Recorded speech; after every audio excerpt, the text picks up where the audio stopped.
COVID-19 myth. DG said, how would anyone know? They have tested 14,000 people in South Korea in one day, and yet to date the US has only 450 testing kits. By the time they do get enough kits, how far will it have spread? Ridiculous statement.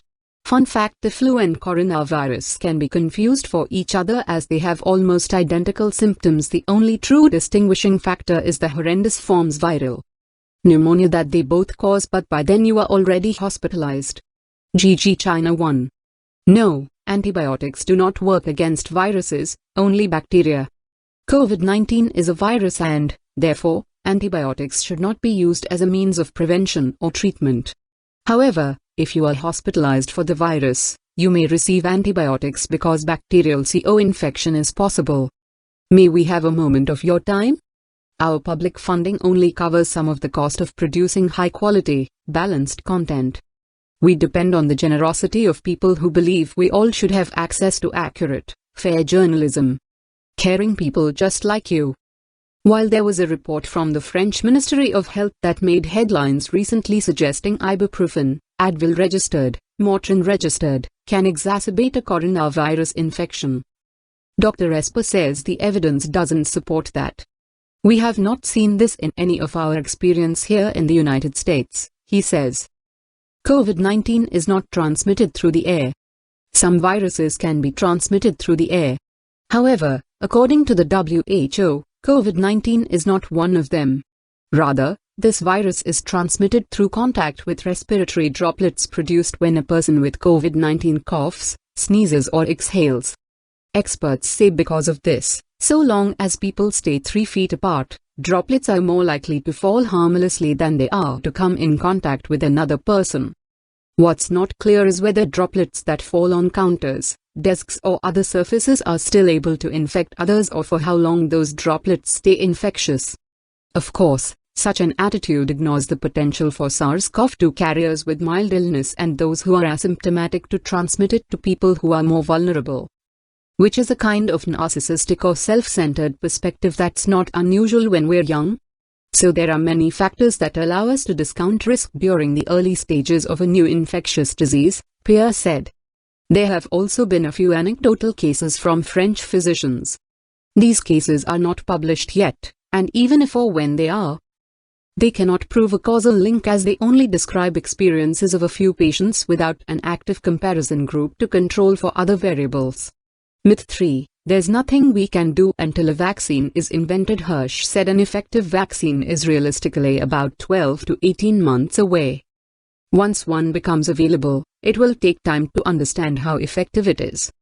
It's something to strive for, but I don't think there is a certainty that will end the epidemic, he said. He added that focusing on other medications to potentially treat symptoms of COVID-19 are also important, as well as medications that can soothe the body's inflammatory response to the infection. It's important to evaluate these treatments in ways that give us knowledge as opposed to throwing around all different kinds of treatments in a sloppy way that doesn't advance our way to care for people, said Hirsch. I'm afraid this virus might not go away as quickly as I hope it would. And it's important to have strategy. Yes, it is safe. People receiving packages from China are not at risk of contracting the virus. From previous analysis, we know the virus does not survive long on objects, such as letters or packages. Thermal scanners are effective in detecting people who have developed a fever, that is, a higher than normal body temperature, because of infection with the virus. However, they cannot detect people who are infected but are not yet sick with fever. This is because it takes between 2 and 10 days before people who are infected to become sick and develop a fever. When somebody believes they're privy to that hidden truth, unlike the rest of us sheep, it appeals to what psychologists call a need for uniqueness. And fictional narratives are often more tantalizing than the mundane truth or the reality that things, and especially terrible things, often happen for no apparent reason, Pierre said. Regarding number 2 myth, you're way less likely to get this than the flu. Not necessarily. I disagree with the way this is said. At least in most places, you are way more likely to get the flu. Although the coronavirus has a higher R0, it is not circulating widely in the United States and most countries. And not only is the flu potentially deadly, illness can last a very long time and cause disability and interruption of your life career. So people should be taking the flu seriously and get a flu shot. Especially since it could be devastating to get both viruses at the same time. Misinformation is a well-known tool or weapon of politics that has traditionally been associated with authoritarian regimes like Russia, but it's increasingly used throughout the world, including here in the US, to achieve political ends.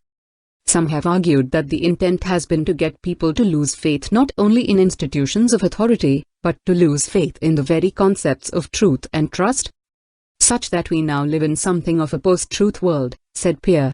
Where it is incredibly important is in the healthcare system, Henry said. And we need to make sure we have masks and respirators for our healthcare providers to make sure that they stay safe. And if I am sick, then a mask can help. It can help keep my droplets in so that I'm not infecting others.